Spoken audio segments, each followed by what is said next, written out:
അപ്പോൾ നമ്മൾ 30 day workout ചലഞ്ചിലെ day 21 ആണെന്ന്. നമ്മൾ രാവിലെ വർക്കൗട്ട് കഴിഞ്ഞിട്ട് ഇപ്പോൾ ഡേ മഴ ഉണ്ടോ, അതാ മിറ്റം ഫുള്ള് നനഞ്ഞ് കിടക്കുക. അപ്പോൾ നമുക്ക് വെളിയിൽ വർക്കൗട്ട് ചെയ്യാൻ ഒക്കത്തില്ല. വർക്കൗട്ട് ചെയ്യുന്ന അകത്താണ്. അപ്പോൾ ഫുൾ ബോഡി സ്ട്രെച്ച് ചെയ്ത് വാപ്പ് ചെയ്യുന്നതിന് ശേഷം നമ്മൾ കുറച്ച് കാർഡിയോ ചെയ്യാൻ വർക്കൗട്ട് പോകുന്നത് വെച്ചാൽ ജമ്പിങ് ജാക്സ് ആണ്. 30 നമ്പറിൻ്റെ 5 സെറ്റ് വെച്ചാണ് നമ്മൾ എല്ലാ വർക്കൗട്ടും ചെയ്യുന്നത്. ഫസ്റ്റ് വർക്കൗട്ടായിട്ടുള്ള ജമ്പിങ് ജാക്സ് ആണ് നമ്മളിപ്പോൾ ചെയ്തുകൊണ്ടിരിക്കുന്നത്. അപ്പോൾ നെക്സ്റ്റ് വർക്കൗട്ട് നമ്മൾ ചെയ്യുന്നതെന്ന് വെച്ച് കഴിഞ്ഞാൽ ഹൈനി വിത്ത് പഞ്ചസ് ആണ്. തേർഡ് വർക്കൗട്ടായിട്ട് നമ്മൾ ചെയ്തതെന്ന് വെച്ചാൽ ടോ ടച്ച് ആണ്.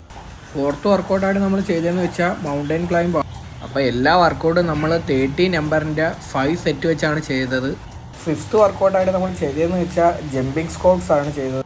നമുക്ക് ഇനിയുള്ളതെന്ന് വെച്ച് കഴിഞ്ഞാൽ 100 പുഷപ്സും 100 ക്രഞ്ചസും ആണ് ചെയ്യാനുള്ളത്. അപ്പം നമ്മുടെ ആ പുഷപ്സ് സ്റ്റാർട്ട് ആയിട്ടുണ്ട് ഗൈസ്. ഇതിപ്പം ലാസ്റ്റ് വർക്കൗട്ടായിട്ടുള്ള 100 ക്രഞ്ചസ് ആണ് ഇപ്പോൾ ചെയ്തുകൊണ്ടിരിക്കുന്നത്. ഗൈസ് അപ്പോൾ നമ്മൾ 30 ഡേ വർക്കൗട്ട് ചാൻസിൽ ഡേ 21 അങ്ങനെ കംപ്ലീറ്റ് ആയിക്കുവാണ്. ഇന്ന് നമ്മൾ വെളിയിലല്ല വർക്കൗട്ട് ചെയ്താൽ നമ്മളെ വീട്ടിൻ്റെ സിറ്റ് ഔട്ടിലാണ്. രാവിലെ നല്ല മഴയായതുകൊണ്ട് മുറ്റം ഫുള്ള് ചെളിയായി കിടന്നതാണ്. അപ്പോൾ ഗൈസ് ഫോളോ ചെയ്യുക, സപ്പോർട്ട് ചെയ്യുക. ഓക്കെ.